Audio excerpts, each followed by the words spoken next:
नमस्कार, हमारे YouTube channel देख रहे सभी दर्शकों का बहुत बहुत बहुत स्वागत है। जैसा कि मैंने आप सभी से वादा किया था कि इस सावन के महीने में हम आपको ले चलेंगे निमाड़ अंचल के कुछ जाने और अनजाने देवालयों में। तो इसी श्रृंखला के पहले अध्याय में हम आ पहुंचे हैं धार जिले के कोने में स्थित एक गांव बोधवाड़ा में, जहां पर मां रेवा के पावन तट पर विराजित है एक अद्भुत और अति प्राचीन शिवलिंग, जिसका नाम है देवपत शिवलिंग। तो चलिए आइए दर्शन करवाते हैं हम आपको इस अध्याय में उसी अद्भुत शिवलिंग के।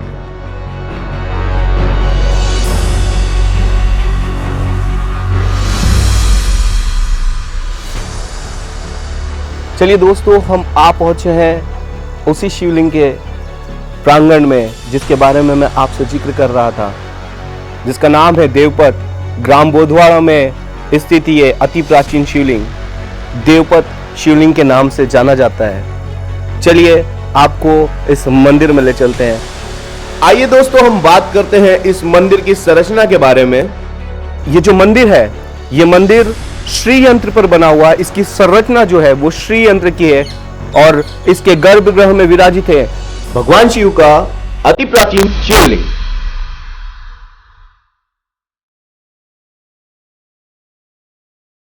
तो दोस्तों, इस मंदिर के बारे में कहा जाता है कि इस मंदिर का निर्माण 12वीं शताब्दी में भगवान विश्वकर्मा जी के द्वारा किया गया।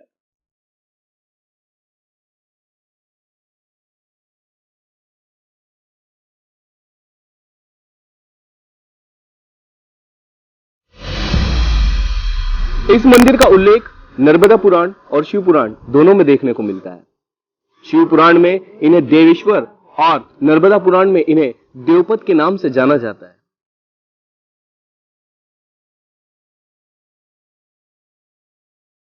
दोस्तों, कहते हैं कि सभी देवी देवताओं ने मां नर्मदा की पावन परिक्रमा यहीं से शुरू की थी और भगवान शिव से आग्रह किया था कि वो यहां पर एक लिंग के रूप में विराजित हो, और तभी भगवान विश्वकर्मा ने यहां पर इस मंदिर की स्थापना की थी, जिसे श्री यंत्र पर बनाया गया था। दोस्तों, ये मंदिर शिव और शक्ति के एक अनुपम संगम का अद्भुत उदाहरण है, जहां पर श्री यंत्र पर विराजित है भगवान भोलेनाथ।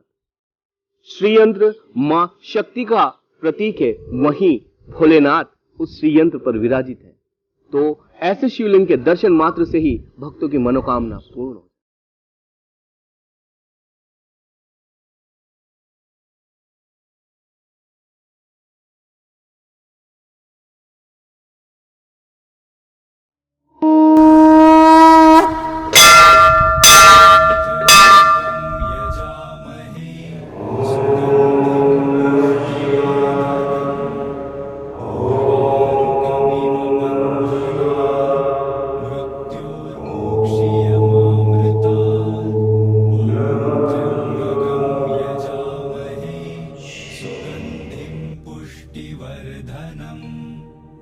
दोस्तों, यही है वो अद्भुत प्राचीन और अलौकिक शिवलिंग जिसके बारे में मैं आपको बता रहा हूं। दोस्तों, ये देखने में जितना प्राचीन है, जितना अनुपम है, इसके चमत्कार उतने ही अलौकिक हैं।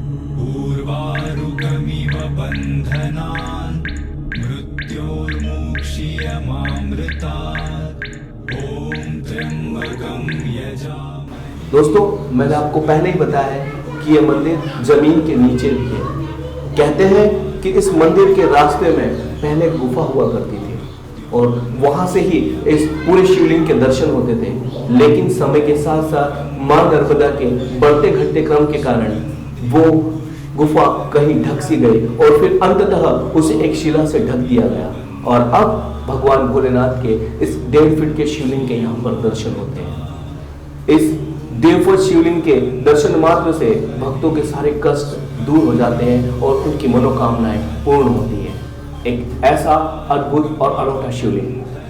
दोस्तों, कहा जाता है कि ये शिवलिंग जलमग्न होने के बावजूद, जब मंदिर पूरी तरीके से जलमग्न हो जाता है, उसके बावजूद ये शिवलिंग नहीं डूबता। इसके बारे में एक कथा और है कि जब भगवान इंद्र को मनाने के लिए और जब बारिश नहीं हो रही थी, उस समय गांव वालों ने इस शिवलिंग को डुबाने की कोशिश की, कहते हैं कि यहाँ पर 10 हॉर्स पावर की मोटर को लगाया गया और पानी लगातार चलाया गया, लेकिन भगवान भोलेनाथ का शिवलिंग उस पानी में नहीं डूबा।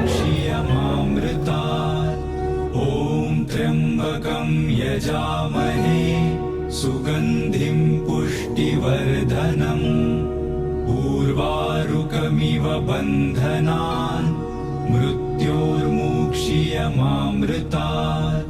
ओम त्र्यंबकं यजामहे सुगंधिं पुष्टिवर्धनम् उर्वारुकमिव बन्धनान् मृत्योर्मुक्षीयमामृतात्। मारेवा की निर्मल धारा, भगवान शिव का अद्भुत शिवलिंग और साथ ही विराजते हैं यहाँ पर संकट मोचन भगवान कष्टभंजन देव श्री पवन पुत्र हनुमान जी। ये अनुपम और अलौकिक प्रतिमा विरले ही देखने को मिलती है। ये एक अद्भुत प्रतिमा है जिसके दर्शन मात्र से भक्तों के सारे संकट दूर हो जाते हैं। श्री राम जय राम। तो दोस्तों, आपने हमारे साथ दर्शन किए प्रभु देवपद के। आपको ये वीडियो कैसा लगा हमें कमेंट बॉक्स में कमेंट कर जरूर बताएं। साथ ही हमारे साथ बने रहे ऐसे ही अद्भुत और पौराणिक देवालयों के दर्शन के लिए, क्योंकि हम जल्द ही आपको दर्शन कराने वाले हैं प्रकृति की अनुपम छटा के मध्य स्थित अति प्राचीन शिवलिंग के। तो देखना ना भूले हमारी श्रृंखला के अगले अध्याय को, जिसका नाम है देवधरा।